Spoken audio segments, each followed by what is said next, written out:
পুতুল থেকে বেগম খালেদা জিয়া, গৃহবধূ থেকে প্রধানমন্ত্রী। সংকট যত এসেছে তিনি হয়েছেন তত দৃঢ়। দুর্যোগে মানুষের পাশে দাঁড়ানো ছিল তার রাজনৈতিক দর্শনের প্রথম পাঠ।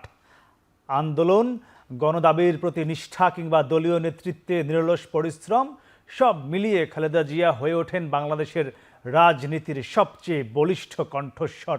গণতন্ত্র পুনরুদ্ধার থেকে শুরু করে রাজনৈতিক অস্থিরতার নানা সংকট মুহূর্তে সব ক্ষেত্রেই তিনি দেখিয়েছেন দৃঢ়তা আর আত্মবিশ্বাস। কঠিন সময়েও আপোষহীন অবস্থান, কর্মীদের প্রতি আস্থা এবং জনগণের ইচ্ছার প্রতি শ্রদ্ধা তার নেতৃত্বকে দিয়েছে ভিন্ন মাত্রা। রাষ্ট্রপতি জিয়াউর রহমানের মৃত্যুর পর বহু মত ও পথের দল বিএনপিকে ঐক্যবদ্ধ রাখতে বাধ্য হয়েই রাজনীতিতে নামেন বেগম খালেদা জিয়া। পরবর্তী 4 দশকে বহু চড়াই উতরাই পেরিয়েছেন তিনি। রাজনীতিতে আসার মাত্র 1 দশকের মাথায় বাংলাদেশের প্রথম নারী প্রধানমন্ত্রী হয়ে ইতিহাস রচনা করেন তিনি। আন্দোলনকে শক্তিশালী করা এবং জাতীয় রাজনীতিতে ভারসাম্য রক্ষা এর প্রতিটি ক্ষেত্রে তার অবস্থান ছিল কেন্দ্রে। তাই সময়ের পরিক্রমায় বেগম খালেদা জিয়া হয়ে ওঠেন আপোষহীন নেত্রী। 2007 সালের -2 ফর্মুলায় সাহসী পদক্ষেপ কিংবা 2014 সালে বালুর ট্রাক দিয়ে অবরুদ্ধ করার চেষ্টায় তার আপোষহীন ভূমিকা আবারও তার নিষ্ঠার কথা জানান দিয়েছে। গণতন্ত্রের প্রশ্নে সেই আপোষহীন নেত্রী, 3 বারের প্রধানমন্ত্রী ও বিএনপি চেয়ারপারসন দীর্ঘদিন লড়াই শেষে আজ ভোর 6টায় পৃথিবী থেকে বিদায় নেন। বর্ষিয়া নেই রাজনীতিবিদ। দর্শক, আজকের এখন প্রকাশে আমরা সেই আপোষহীন বর্ষিয়ান রাজনীতিবিদ বেগম খালেদা জিয়াকে নিয়ে আলোচনা করব। আমরা আজ আলোচনার নাম দিয়েছি পথিকৃৎ। আর এই আলোচনা করতে আমাদের সাথে আছেন রাজনীতিক বিশ্লেষক অধ্যাপক ডক্টর মাহবুবুল্লাহ। আপনাকে স্বাগতম স্যার। আমাদের সঙ্গে আরও আছেন রাষ্ট্রবিজ্ঞানী ও রাজনীতি বিশ্লেষক অধ্যাপক ডক্টর দিলারা চৌধুরী। আপনাকে স্বাগত। আর দর্শক, পুরো আয়োজন আপনাদের সঙ্গে থাকবো আমি মাহমুদ রাকিব। আমরা স্যার একটু আপনার মাধ্যমে শুরু করতে চাই।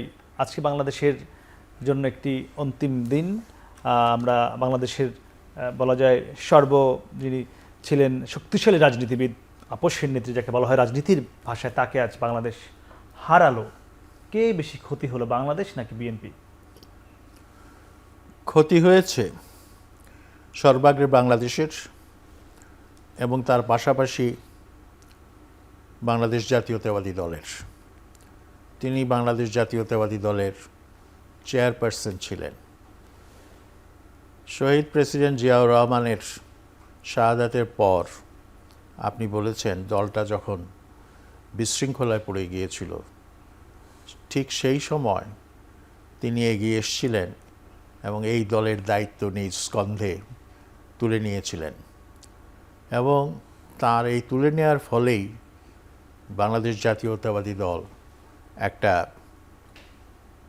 দীর্ঘমেয়াদী স্থায়িত্ব অর্জন করেছে এবং বাংলাদেশের রাজনীতিতে এখনও এই দলটি সক্রিয় এবং আগামী দিনেও যদি এই দলটি জিয়াউর রহমানের প্রদর্শিত পথ, বেগম খালেদা জিয়ার অনুসৃত পথ, এই দুটি পথ থেকে দলটি যদি বিচ্যুত না হয়, তাহলে আশা করা যায় এই দলটি ভবিষ্যতেও দীর্ঘকাল টিকে থাকবে এবং জনগণের জন্য কাজ করার সুযোগ পাবে।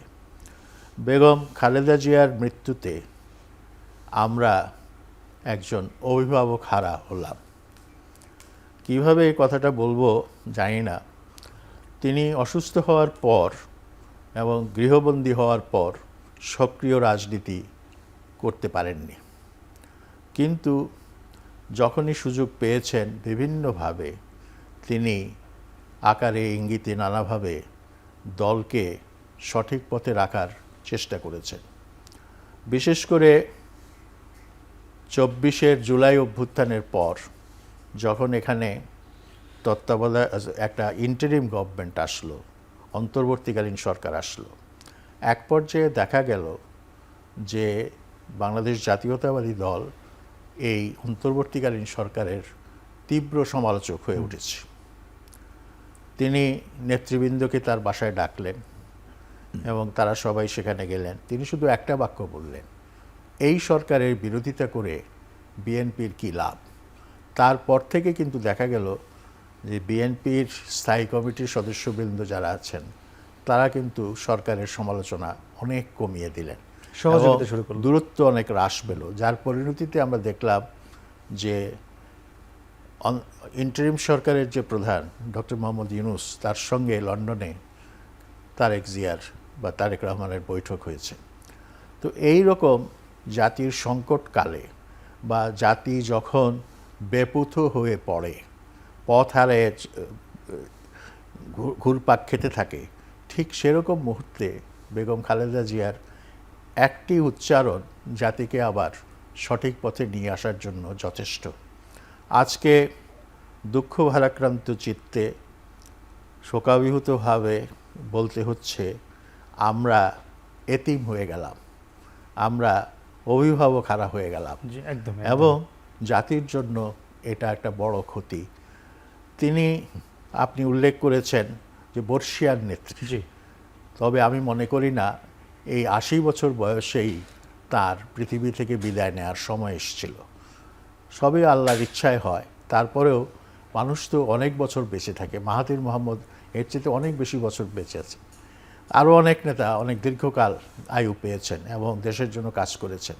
সেই জন্য আমার একান্ত আকাঙ্ক্ষা বা ইচ্ছা, সেটা হচ্ছে কামনা, সেটা হচ্ছে তিনি যদি আরও 10টি বছর বেঁচে থাকতেন তাহলে দেশটা অনেকভাবে উপকৃত হতো। আল্লাহ সেটি হয়তো তাকে এখন নেওয়ার সিদ্ধান্ত নিয়েছেন।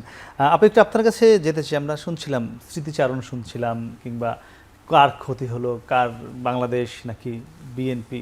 স্যার বিএনপির কথা বলছিলেন, বাংলাদেশের কথাও বলছিলেন, যেমন বলছিলেন যে ইন্টারিম গভর্নমেন্টের ক্ষেত্রে কিছু উদাহরণও দিলেন। সামনের যে এখন নির্বাচন হয়নি, এই ইন্টারিম সরকার রয়েছে, এই খালেদা জিয়ার যে একটি শূন্য স্থান তৈরি হলো, এটি কি ভোগাবে কিনা আমাদেরকে, সামনের বাংলাদেশকে? প্রথমত আমি খালেদা জিয়ার মৃত্যুতে অত্যন্ত মর্মাহত হয়েছি, শোকগ্রস্ত হয়েছি। আমি আল্লাহর কাছে প্রার্থনা করি যেন উনি জান্নাতুল ফেরদৌস এই আল্লাহ ওনাকে স্থান দেন। জাতি হিসাবে আমরা ওনার কাছে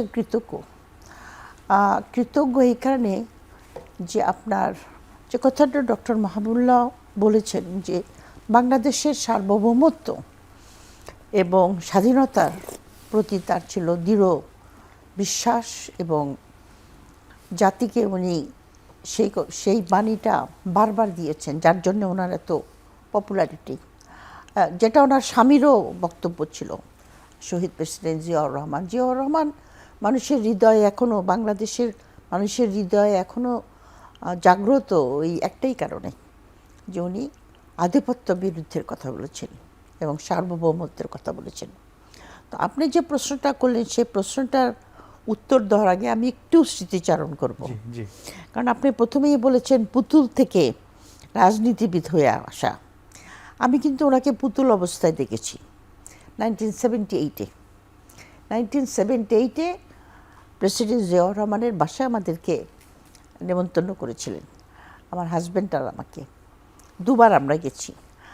তখন ওখানে গেলে পরে উনি তখন একদম একটা গৃহবধূ, মানে জিয়াউর রহমান সাহেব উনি বসলেন, এসে জিয়াউর রহমান সাহেব বললেন দাও ওনাদেরকে চাটা দাও। তখন উনি ওই বেয়ারারকে ডেকে যেভাবে আর কি, কথা তো উনি সবসময় কম বলেন, সেই সময় খুব, কিন্তু অত্যন্ত পোলাইট, অত্যন্ত ভদ্র। তারপরে নেক্সট আমরা তখন আমেরিকায় থাকতাম, আমরা ফিরে গেলাম আমেরিকাতে। পরে আমার সঙ্গে ওনার দেখা হলো 91-এ যখন ওনার বিএনপি যখন আপনার জিতলো নির্বাচনে, কিন্তু গভর্নমেন্ট ফর্ম করার মতো সংখ্যা তখন ছিল না, 140 জন। ওনার তখন সাপোর্ট দরকার ছিল গভর্নমেন্ট ফর্ম করার জন্য। জামাত তখন আপনার 18টা সিট পেয়েছিল। তো আমার হাজব্যান্ডকে আপনার খালেদা জিয়ার তরফ থেকে এবং হাসিনার তরফ, দুজনের থেকেই আপনার লোক পাঠালো যে আপনি নেগোশিয়েট করে এই সাপোর্টটা আমাদেরকে এনে দেন, জামাতের সাপোর্টটা গভর্নমেন্ট ফর্ম করার জন্য। আর হাসিনা চাচ্ছিল ওই 18টা ভোট সংখ্যা নেওয়ার জন্য উনি প্রেসিডেন্টের পদটা যেন আওয়ামী লীগ পায়। এই যে আপনার সবসময় আওয়ামী লীগকে আমি এই সুযোগে বলে নিচ্ছি, আপনার জামাতকে সবসময় রাজাকার রাজাকার বলতে থাকে, কিন্তু বোধ বিএনপি আর আওয়ামী লীগ এবং আওয়ামী লীগ মানে আওয়ামী লীগ জামাতকে চাইতো। শেখ হাসিনাও কিন্তু জামাতের সাপোর্ট নেওয়ার জন্য আমাদের বাসায় লোক পাঠিয়েছিল। আমার হাজবেন্ডের ছাত্র ছিল রাজ্জাক, যিনি পানি মন্ত্রী ছিলেন, সে এসেছিল ফরিদপুরে, সে এসেছিল আমাদের বাসায়, বললো স্যার উনি আপনার সঙ্গে দেখা করতে চান। তো যাই হোক, আমার হাজবেন্ড দু জায়গায় গেলেন, কিন্তু যেহেতু তিনি জিয়াউর রহমানের রাজনীতিতে বিশ্বাস করতেন, উনি বেগম জিয়ার জন্য সাপোর্টটা এনে দিলেন। তো বেগম জিয়া সেই সময় আমাদের বাসায় এসেছিলেন। তখন আমি দেখলাম ওনার ট্রান্সফরমেশনটা, ওই যে 71 আমি যে দেখেছিলাম সেই বেগম জিয়া আর নাই। তার মধ্যে চরিত্রের মধ্যে অনেক দৃঢ়তা, কথাবার্তা, নেগোসিয়েশন, কারণ আমি ওই নেগোসিয়েশনে বসেছিলাম। তার মানে উনি এরশাদের বিরুদ্ধে যে আন্দোলন সংগ্রাম করেছিলেন, ওই সংগ্রামের মধ্যে দিয়ে ওনার ট্রান্সফরমেশনটা হয়েছিল। নতুন আন্দোলনের মাধ্যমে রাজপথে গিয়ে সেই রাজপথে থেকে উনি তো রীতিমতো রাজপথে ওনাকে অ্যারেস্ট করা হলো, হোটেলে ছিলেন, জেলে গেছিলেন, এবং আমি দেখলাম যে ওনার ট্রান্সফরমেশনটা একেবারে যেহেতু পুতুল থেকে গৃহবধূ থেকে এবং সংগ্রামের ভিতর দিয়ে রাস্তার আন্দোলন করে, কোনো চেয়ারে বসে না, ঘরের মধ্যে থেকে, আমরা আবার আপনার কাছ থেকে গল্পটা আমরা আরো শুনবো। আমরা একটু আবার যেতে চাই স্যার আপনার কাছে। স্যার একটু জানতে চাই, যেটি বলছিলেন আপা খালেদা জিয়ার দৃঢ়তা কিংবা বেড়ে ওঠা, কিন্তু আমরা একটি কথা বলছিলেন যে খালেদা জিয়া কম কথা বলার কয়েকটি উদাহরণ দিয়েছেন, আপনিও দিয়েছিলেন। আমরা দেখলাম যখন 5 আগস্টের পরে ফ্যাসিজমের পতন হলো, এই যে গত 14-15 মাস খালেদা জিয়া বেঁচে ছিলেন, এর মধ্যে তার মুখ থেকে আমরা আওয়ামী লীগ বা ব্যক্তি বা তার ব্যক্তির উপর, খালেদা জিয়ার উপর যে নানান ধরনের নির্যাতন হচ্ছে, এইগুলো নিয়ে তিনি কোনো বক্তব্যে কোনো দোষারোপ বা কোনো কটু কথা বলতে আমরা শুনিনি। এই যে বৈশিষ্ট্য রাজনীতিবিদদের মধ্যে খালেদা জিয়ার মধ্যে যেটি ছিল, এটি বিরল কিনা স্যার, আমি সে উত্তরে জানবো। দর্শক, তার আগে ছোট্ট একটি বিরতি, ফিরছি একটু পরে, সঙ্গে থাকুন। ফিরলাম বিরতির পরে, কথা বলছিলাম বেগম খালেদা জিয়াকে নিয়ে। আমরা ছিলাম মাহবুবুল্লাহ। স্যার আপনার কাছে জানতে চাচ্ছিলাম যে আওয়ামী লীগের পতনের পরেও আমরা দেখলাম যে খালেদা জিয়া 2-3 বার কথা বলেছেন। তিনি বিএনপির একটি বর্ধিত সভায় বক্তব্য দিয়েছিলেন, বাসা থেকে, নিশ্চয়ই আপনার মনে আছে, জাতীয় সংসদ ভবনের যে বাইরে হয়েছিল সেখানে। কিন্তু আমরা দেখলাম তার উপর যে নির্যাতন ব্যক্তি খালেদা জিয়ার উপর বা তার পরিবারের উপর গত 16-17 বছর, সেগুলো নিয়ে তিনি কখনো কোনো বিষোদ্গার বা কোনো কারোর উপর দোষারোপ করা, এই বক্তব্যগুলো দেননি, যেটি শেখ হাসিনা প্রতি মুহূর্তে আমরা দেখতাম একই কথা তিনি বারবার বলে আসছেন, তার পরিবার, তার উপর। খালেদা জিয়া এই কথাগুলো কেন বলতেন না বা কেন বলেননি গত 15-16 মাসে? প্রথম কথা হচ্ছে, তিনি অত্যন্ত ভদ্র এবং শালীন ব্যক্তিত্ব ছিলেন। কটু কথা বলা, অপরের নিন্দা করা, অপরের কুৎসা করা, এগুলো তার চরিত্রের মধ্যে ছিল না। সম্ভবত তিনি জানতেন যত এই ধরনের কথা কম বলা যায় সেটাই শ্রেয় এবং সেটাই জনগণ পছন্দ করে। বেগম খালেদা জিয়া, আপনি যেটা বলেছেন যে শেখ হাসিনার পতনের পরেও এবং শেখ হাসিনার হাতে চরমভাবে তিনি এবং তার পরিবার নির্যাতিত হওয়া সত্ত্বেও শেখ হাসিনা সম্পর্কে তিনি কোনো কটু কথা উচ্চারণ করেননি। এটা তার মহত্ব, এটা তার শ্রেষ্ঠত্ব। এবং স্যার, আমি যদি ভুল না করি, তিনি মুখে একবার শেখ হাসিনা শব্দটিই বলেননি গত 14-15 মাসে। যাই হোক, তো এই যে সংযম, এটা হচ্ছে একেবারে সর্বোচ্চ পর্যায়ের সংযম, এবং সংযমের যে পরিচয় তিনি দিয়েছেন এটা তুলনারহিত। সম্ভবত এটাও একটা কারণ, যে কারণে বেগম খালেদা জিয়া আমাদের দেশের জনগণের কাছে অতি প্রিয়। আপনি জানেন, আমরা সবাই জানি, বেগম জিয়া যতবার নির্বাচন করেছেন, যত আসন থেকে নির্বাচন করেছেন, কোনো নির্বাচনে তিনি পরাজিত হননি। যখন 5টি আসনে নির্বাচনের ব্যবস্থা ছিল, তখন ওই 5টি আসনেই তিনি জয়লাভ করেছেন। যখন 3টি আসনের ব্যবস্থা হলো, তখন 3টি আসনেই তিনি জয়লাভ করেছেন।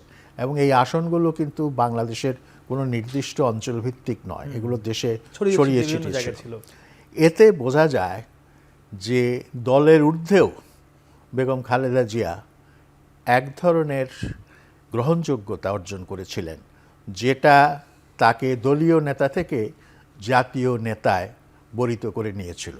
এবং সেই গুণটা তার ছিল যে কিভাবে তিনি একটা দলের নেতা থেকে সকল মানুষের, দেশের সকলের একটা প্রতিনিধি হবেন, নেতা হবেন এবং সেই স্তরে তিনি উত্তরণ ঘটাবেন, সেটা তিনি অত্যন্ত সংযমের সঙ্গে, সাবধানতার সঙ্গে অর্জন করেছিলেন এবং এটা একটা বিরল অর্জন।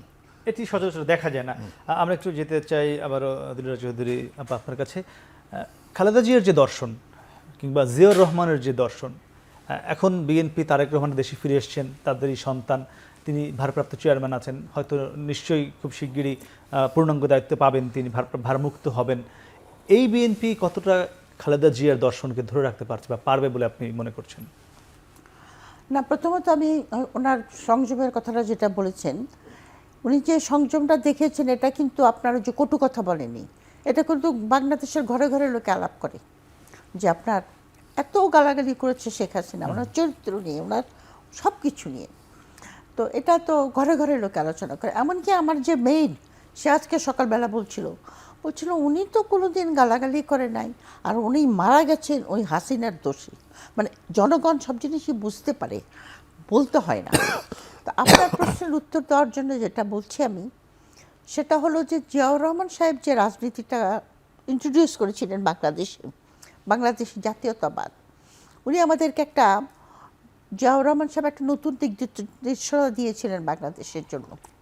প্রথম কথা, উনি ভারতের সঙ্গে বন্ধুত্ব, মানে ভারতের সঙ্গে কোএক্সিস্টেন্স করা, এটার ইম্পর্টেন্সও কিন্তু উনি বুঝতে পেরেছিলেন। যে চারিদিকে ইন্ডিয়া বড় একটা দেশ, আমাদের প্রতিবেশী, সেই জন্য উনি সার্কের প্রস্তাব দিয়েছিলেন। সার্ক তো অনেক, যে একটা রিজিওনাল ফ্রেমওয়ার্কের মধ্যে যদি ইন্ডিয়াকে আনা যায়, তাহলে আমাদের মধ্যে একটা দেওয়া নেওয়া বন্ধুত্বের সম্পর্ক হবে। ওনার একটা দূরদর্শিতা এই ব্যাপারে ছিল। তারপরে সবচেয়ে বড় জিনিস জিয়াউর রহমান সাহেব যেটা বলেছিলেন, সার্বভৌমত্ব এবং স্বাধীনতা, সেটা হলো বাংলাদেশের ন্যাশনালিজমের কথা উনি বলেছিলেন। যে যেহেতু ওয়েস্ট বেঙ্গলের লোকরাও বাংলা বলে, আমরাও বাংলা বলি, আমরাও মানে নৃতাত্ত্বিকভাবে আমরা বাঙালি, যে কারণে আমরা যখন বাংলাদেশের হলো, আমরা যে দেশটার নাম দিলাম বাংলাদেশ, তখন আর.সি. মজুমদার নামে একজন খুব নাম করা হিস্টোরিয়ান আছেন। উনি বলেছিলেন যে আপনারা দেশের নাম বাংলাদেশ দিলেন কেন? কারণ বাঙালি তো অনেক জায়গায় আছে, বাংলাদেশ মানে বাঙালিদের দেশ। তাহলে ওয়েস্ট বেঙ্গলে বাঙালি আছে, বাংলাদেশ নয়, বা আসামে বাঙালি আছে, তো আপনারা দেশের নাম বাংলাদেশ দিলেন, কোনো অন্য নাম দেন। তো জিয়াউর রহমান কিন্তু সেই জিনিসটা ডিস্টিংগুইশ করে দিয়েছিলেন। উনি বলেছিলেন যে এই এলাকার, ভৌগোলিক এলাকার জনগোষ্ঠী, আমরা সবাই হিন্দু, মুসলমান, খ্রিস্টান, পাহাড়ি, আদিবাসী, আমরা সবাই একটা হিস্টোরিক প্রসেসের ভিতর দিয়ে এখানে একটা রাষ্ট্র গঠন করেছি, আমরা আলাদা। তো জিয়াউর রহমানের এই সমস্ত স্টেপগুলির জন্য ওনার অনেক 19 পয়েন্ট প্রোগ্রামে আমরা জানি উনি অনেক দিন থেকে বাংলাদেশে ফরেন পলিসিকে ডাইভার্সিফাই করেছিলেন। ওই একমুখ ইন্ডিয়া না রেখে উনি ডাইভার্সিফাই করেছিলেন। আজকে যে গার্মেন্ট ইন্ডাস্ট্রি, তার ভিত্তি স্থাপন কিন্তু জিয়াউর রহমানের টাইপে। খালকাটা সেই জায়গায় বর্তমান বিএনপি আছে কিনা এখন আমি বলছি, সেটা খালেদা জিয়া ধরে রেখেছিলেন। এখন জুলাইয়ের পরবর্তী পর্যায়ে বিএনপির আমরা যেটা অবজার্ভ করেছি, যার জন্য আমাদেরকে আমাকে ক্রিটিসাইজও করে বিএনপির কিছু কিছু নেতার, মানে বেশ উচ্চস্থানীয় নেতা যারা স্থায়ী কমিটির সদস্য, তাদের কিছু বক্তব্যে আপনার জনগণের মধ্যে একটা, আমি বলছি ধারণা হয়েছে যে বিএনপি ঠিক পথে চলছে না। এই বিএনপি জিয়াউর রহমান কিংবা খালেদা জিয়ার বিএনপি নয়। তাদের কিছু বক্তব্যের জন্য, বক্তব্যগুলো আমি এখানে রিপিট করতে চাচ্ছি না, কিন্তু এই একটা ধারণা অত্যন্ত দৃঢ়ভাবে মানুষের মনে এসেছে। তারপরে আপনার যেমন একটা কথা খালি বলবো, একজন বলেছিলেন যে জুলাইয়ের অভ্যুত্থানটা এটা একটা আবেগ, এটা আর কিছু না। তো এটা মানুষ মনে করেছিল যে তাহলে জুলাইকে অস্বীকার করতে চাচ্ছে না, এরকম নানাবিধ কারণে।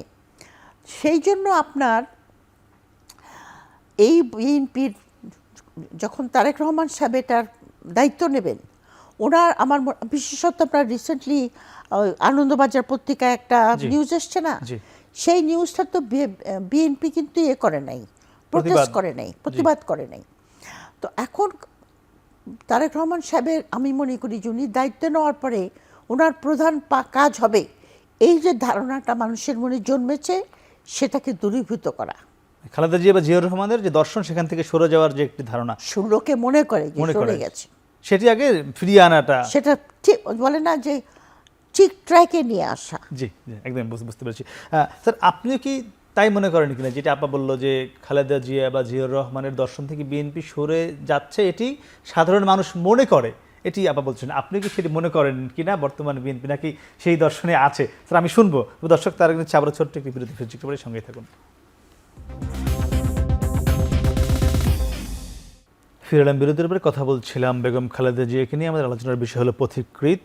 আমরা ছিলাম, স্যার আপনার কাছে জানতে চাচ্ছিলাম যে যেটি আপা বলছিলেন যে বেগম খালেদা জিয়া কিংবা জিয়াউর রহমানের যে দর্শন, সেই দর্শনে এই বিএনপি কতটুকু রয়েছে, এটি নিয়ে সাধারণ মানুষের জনমনে কিছু শঙ্কা বা সন্দেহ রয়েছে। আপনি কি মনে করেন স্যার? না, দেখুন, আমি সবসময় একটা কথা বলি, সেটা হচ্ছে যতদিন বিএনপি শহীদ রাষ্ট্রপতি জিয়াউর রহমানের এবং খালেদা জিয়ার আদর্শের পথে অবিচল থাকবে, ততদিন এই দলটি জনগণের ভালোবাসা এবং সমর্থন পাবে। শুরুতেই বলছিলেন। হ্যাঁ, শুরুতেই বলেছি। এবং এ থেকে বিচ্যুত হলে বিপদে পড়বে। এবং সমস্যা হলো কি, দলটির মধ্যে শৃঙ্খলার অভাব আছে, এবং এই শৃঙ্খলার অভাবের কারণে অনেক সময় দেখা যায় এক এক নেতা এক এক ভাষায় কথা বলেন, এবং এই যে ভাষার বৈপরীত্য, প্রকাশের যে বৈপরীত্য, এটা জনমনে বিভ্রান্তি সৃষ্টি করে। এবং একটা রাজনৈতিক দল হিসেবে ন্যূনতম চিন্তার ঐক্য থাকতে হয়, আদর্শের ঐক্য থাকতে হয়। সেটা যদি না থাকে তাহলে কিন্তু দলটা দুর্বল হয়ে যায় এবং মানুষের কাছে আস্থা পায় না। তবে আমি বিশ্বাস করি এই দেশের জনগণ এবং বিএনপির যারা সমর্থক এবং যারা কর্মী বাহিনী, তারা বিএনপির এই যে জিয়া প্রদর্শিত যে পথ এবং খালেদা জিয়া প্রদর্শিত যে পথ, সেই পথ থেকে সরে যাওয়াটা তারা মেনে নেবে না। আপনার একটা কথা মনে আছে, আমি জানি আপনি দেখেছেন কিনা ভিডিওটি, যে কদিন আগে যে মারা গেলেন শরীফ ওসমান হাদি, ও কিন্তু একটি কথা বলেছিল যে শহীদ এবং জিয়াউর রহমানের যে আদর্শ থেকে বিএনপিকে আমরা সরে যেতে দিব না। এই যে আবেগ সাধারণ মানুষের, এই কথা নিশ্চয়ই বলছেন আপনি। না, ওসমান হাদি শুধু এই কথা বলে নাই, সে এই কথাও বলেছে যে বিএনপি এমন একটা শক্তি, এই শক্তিটাকে কোণঠাসা করার চেষ্টা করা উচিত হবে না, এবং দেশের স্বাধীনতা এবং সার্বভৌমত্বকে ধরে রাখতে গেলে এই শক্তিটাকে সজীব এবং জীবন্ত রাখতে হবে।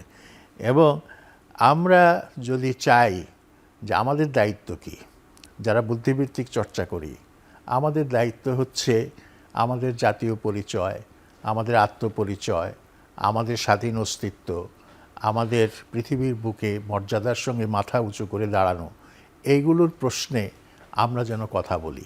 আমরা ওইভাবে দল সমর্থন করতে গিয়ে যেন দলের নেতারা যখন যা বলেন তখন তাকে সমর্থন করা অন্ধভাবে, সেটা সঠিক নয়। এবং আমি বিশ্বাস করতে চাই যে গণতান্ত্রিক আদর্শে বিএনপি গড়ে উঠেছে, যে গণতান্ত্রিক চেতনার মধ্যে দিয়ে বিএনপির বিকাশ হয়েছে, সেই গণতান্ত্রিক চেতনাতেই বিএনপি অন্তত যারা চিন্তাশীল মানুষদের যে সমালোচনা, যে পয়েন্ট অফ ভিউ, সেটাকে যথেষ্ট গুরুত্বের সঙ্গে তারা নেবে। তারা যদি সেটা না নেয়, সেটা তাদের নিজেদেরই বিপদের কারণ, ক্ষতির কারণ হবে। ক্ষতির কারণ।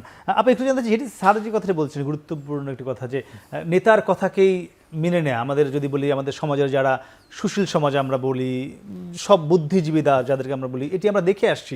মানে এখন কি আমরা সেখানে আছি, নাকি সেখান থেকে আমরা 5 আগস্টের পর সরে আসতে পেরেছি, যদি আমরা বিএনপিকে সামনে রেখেই বলি? খুব যে একটা সরে আসতে পেরেছি বলে আমার মনে হয় না। কারণ দেখেন, একটা সংস্কৃতি বলেন বা অপসংস্কৃতি বলেন, বাংলাদেশে গড়ে উঠেছে যে আপনার যে ক্ষমতায় থাকবে, আপনি মনে করেন যে তার সুনজরে থাকলে পরে আমি ব্যক্তিগতভাবে কিছু লাভ পাবো। এখানে কিছু দেশপ্রেমের অভাব আছে, সেই কারণেই হয়তো মানুষ নিজের স্বার্থটা বেশি করে দেখে, অথবা এটা আমাদের অভ্যাসে পরিণত হয়েছে যে যে ক্ষমতায় থাকবে তার সুনজরে আমার থাকতে হবে, তাকে আমি ক্রিটিসাইজ করতে পারবো না। সেখান থেকে যে আমার মনে হয় আমাদের সংস্কৃতির সেরকম পরিবর্তন হয়েছে, 15 মাস কেটেছে। এটা এই সংস্কৃতির পরিবর্তন করতে হলে আপনার জাতীয় যারা ক্ষমতায় আসবে অথবা যারা অপোজিশন থাকবে, তাদের কার্যকলাপ, তাদের সংস্কৃতিটাকে প্র্যাকটিস করতে হবে। যেরকম আমি যদি বিএনপির সম্বন্ধে এখন যদি বলি যে বিএনপি জিয়াউর রহমানের যে আদর্শ যে এটা ফলো করছে না, এটা কিন্তু আমার মনে হয় না বিএনপি নেতৃত্বরা, আমি সবার কথা বলছি না, পছন্দ করবে। কারণ তারা বলবে যে আপনি আমার বিরুদ্ধে কথা বলছেন, আপনি আমাকে বিরুদ্ধে কথা বলছেন। কিন্তু আমাকে যদি কেউ কথা জিজ্ঞাসা করে যে আপনি কি তাহলে, যদি বিএনপির সেই স্থায়ী কমিটি কেউ আমাকে জিজ্ঞাসা করে যে আপনি তো আমাদেরকে ক্রিটিসাইজ করেছেন, এবং আমি করেছি ক্রিটিসাইজ ইন দ্য সেন্স যে আমি মনে করেছি যে তারা খালেদা জি কি এটি নিত যে ক্রিটিসাইজ করাটা, না তিনি আপনার স্মৃতি কি বলে? খালেদা জিয়ার সঙ্গে আমার অত ইন্টারাকশন কোনোদিন হয় নাই, মানে একদম ফেস টু ফেস। তখন গণমাধ্যম কিন্তু অনেক কিছু লিখতো, আমি হ্যাঁ, যদি গণমাধ্যমে দেখি। আমরা লিখেছি, কিন্তু খালেদা জিয়া সেটা নিয়ে যে আমাকে কিছু বলবে তা কিছু নয়। কিন্তু এখন আমি একদিন বলেছি যে বলেছে, আমাকে একজন বললেন যে আপনি তো আমাদের বিরুদ্ধে কথা বলেন। আমি বললাম আমি তো বিরুদ্ধে কথা বলি না, আমি কিন্তু আপনাদের friend, and your critic is your best friend. আপনি যদি ভুল করেন সেটা ধরিয়ে দেওয়ার দায়িত্ব কিন্তু আমার, কারণ আমি চাই, বিকজ জিয়াউর রহমানের রাজনীতি আমি পছন্দ করেছি, সেই আদর্শে তাকে আমি সাপোর্ট করেছি, বেগম জিয়া।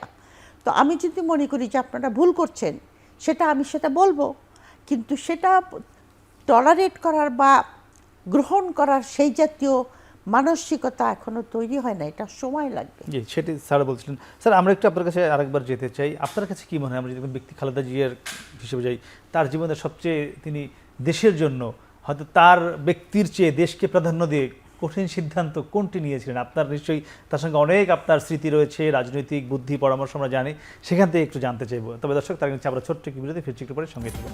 উনি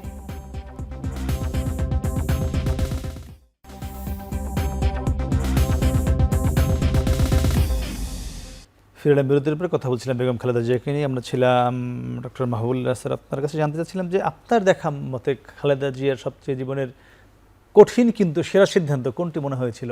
সেরা সিদ্ধান্ত বলতে গেলে যেটা বলতে হয়, 1996 সালে আওয়ামী লীগ, জাতীয় পার্টি, জামাতে ইসলামী মিলে দেশে একটা ধ্বংসাত্মক আন্দোলন শুরু করেছিল, এবং সেই আন্দোলন নিয়ন্ত্রণের বাইরে চলে গিয়েছিল।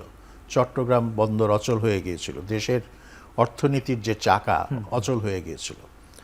এই অবস্থায় আমরা কজন, 10-15 জন ঠিক দলের বাইরের মানুষ, কিন্তু বিভিন্ন চিন্তার জগতে বিচরণ করি, আমরা তার সঙ্গে কথা বললাম। আমি তাকে একটা স্পষ্ট কথা বললাম যে কোনো শাসকের নির্দেশনা যদি দেশের কোনো অঞ্চলে কার্যকর না হয়, তাহলে সেই শাসকের ক্ষমতায় থাকার অধিকার নাই। তো আপনার নির্দেশনা কিন্তু এখন আর কার্যকরী হচ্ছে না। সামরিক বাহিনীকে নামানো হয়েছিল চট্টগ্রাম বন্দর সচল করার জন্য, কিন্তু সেটা সচল করা সম্ভব হয়নি। সুতরাং আপনাকে এখন একটা সঠিক সিদ্ধান্ত নিয়ে ক্ষমতা থেকে সরে দাঁড়াতে হবে। তবে সাধারণভাবে ক্ষমতা থেকে সরে দাঁড়ানো নয়, জনগণকে সঙ্গে নিয়ে সরে দাঁড়াতে হবে। এবং এটা ছিল, কৌশলটা ছিল যে একদিকে তত্ত্বাবধায়ক সরকারের বিল পাশ করা হবে, এবং বেগম খালেদা জিয়া তারপর দায়িত্ব ছেড়ে দেবেন।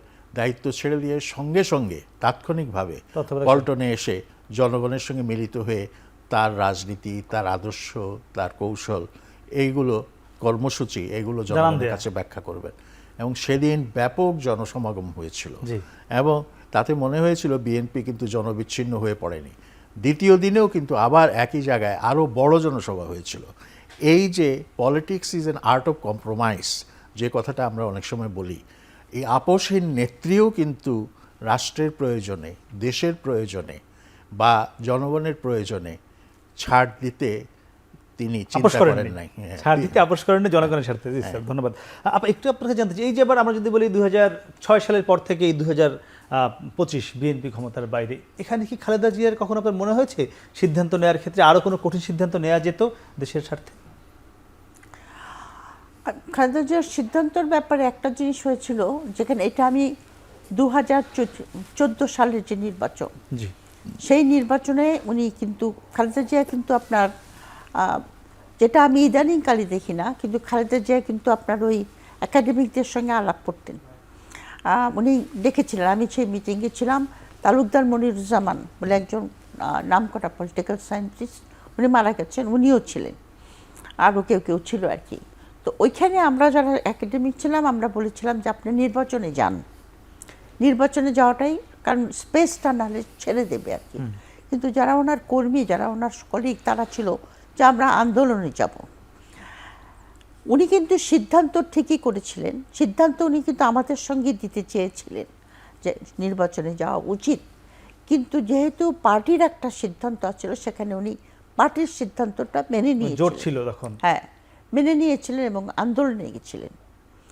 আন্দোলনে যাওয়ার ফলে যেটা হয়েছিল, এবং আন্দোলনে কিন্তু বাংলা বেশ ভালোই ওনারা আন্দোলনের একটা পর্যায়ে নিয়ে গেছিল, কিন্তু সিদ্ধান্তটা ওনার ওই যে সিদ্ধান্তটা নিয়েছিল, ওই সিদ্ধান্তটা যে ভুল হয়েছিল তা আমি বলবো না, কিন্তু ওনাকে মিসলিড করলো। দেখেন অনেক রকমের মানে তার সিদ্ধান্তে অটল থাকলে হয়তো আরো ভালো হতে পারত। হ্যাঁ, কিন্তু আমাদের দেশে যেটা হয়, অনেক রকমের ফোর্স সেখানে কাজ করে।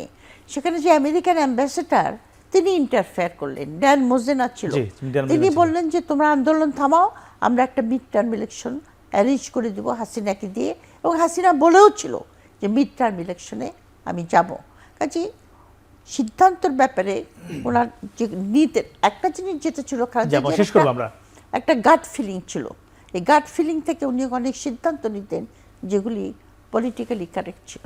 জি, একদম। আসলে বেগম খালেদা জিয়াকে নিয়ে আলোচনা করলে শেষ হবে না, রাত পার হয়ে যাবে। তার জীবনের যে অর্জন, তার বাংলাদেশের প্রতি তার যে অবদান, এগুলো দীর্ঘক্ষণ, দীর্ঘদিন, দীর্ঘ মাস ধরে আলোচনা করা যাবে। ডক্টর মাহবুবুল্লাহ এবং ডক্টর দিলুরা চৌধুরী, আপনাদের অসংখ্য ধন্যবাদ আমাদের সাথে কথা বলবার জন্য বেগম খালেদা জিয়াকে নিয়ে। দর্শক, কথা বলছিলাম দুজন এমন ব্যক্তির সঙ্গে যারা দীর্ঘদিন বেগম খালেদা জিয়ার পাশে ছিলেন, সহচর ছিলেন, একসঙ্গে উঠেছেন, বসেছেন, বুদ্ধি দিয়েছেন। তারাও একটি কথা বলেছেন, যদি বেগম খালেদা জিয়ার দর্শন, তার যে চাওয়া, তার যে নীতি, তা থেকে বাংলাদেশ সরে যায়, তাহলে বাংলাদেশ পথ হারাবে। আমরাও চাই বাংলাদেশ সেই পথ না হারাক, বেগম খালেদা জিয়ার দর্শনে বাংলাদেশ এগিয়ে যাক, সেই প্রত্যাশায় শেষ করছি। শুভরাত্রি।